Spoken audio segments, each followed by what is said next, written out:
ছোট দেশ হলেও যুক্তরাষ্ট্রকে কাঁপিয়ে দিয়েছে পানামা।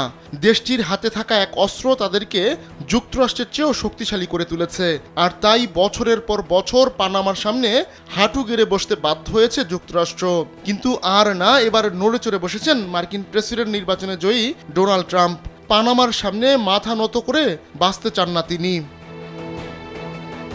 ট্রাম্পের অভিযোগ, যুক্তরাষ্ট্রকে পাত্তাই দিচ্ছে না পানামা।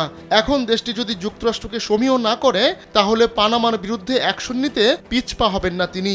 শনিবার সন্ধ্যায় এ নিয়ে নিজের সোশ্যাল মিডিয়া প্ল্যাটফর্ম ট্রুথ সোশ্যালে দুটি দীর্ঘ পোস্ট দিয়েছেন ট্রাম্প। তবে ট্রাম্প ঠিক কী কারণে পানামার উপর ক্ষিপ্ত হয়েছেন তা এখনও জানা যায়নি।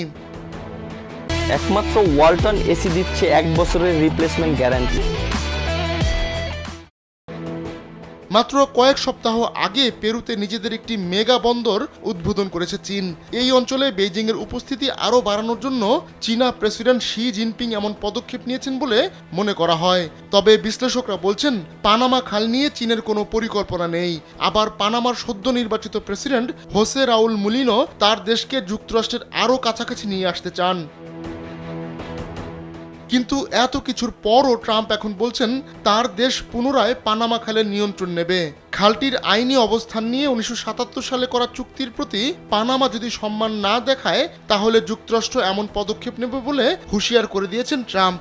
তার অভিযোগ, গুরুত্বপূর্ণ এই জলপথ দিয়ে যাওয়া মার্কিন জলযানের কাছ থেকে অতিরিক্ত অর্থ আদায় করছে পানামা। তাই ওই চুক্তির আওতায় খালের নিয়ন্ত্রণ নেবে যুক্তরাষ্ট্র। পানামা সরকারের স্বাধীন একটি সংস্থা পানামা ক্যানেল অথরিটি পানামা খাল পরিচালনার দায়িত্বে রয়েছে। যুক্তরাষ্ট্রই এই খাল খনন করে দিয়েছিল। তবে 1977 সালের চুক্তি অনুযায়ী 1999 সাল থেকে পানামা খালের নিয়ন্ত্রণ পুরোপুরি পানামার উপর ন্যস্ত করা হয়। তবে খালটি রক্ষার দায়িত্ব নিজেদের কাঁধে তুলে নেয় যুক্তরাষ্ট্র। এখন ট্রাম্প বলছেন, যথাযথ নিয়ম না মানলে কোনো শর্ত ছাড়াই পানামা খাল যুক্তরাষ্ট্রের কাছে ফেরত দিতে হবে। আহমদুল্লাহ শিকদার, কালবেলা।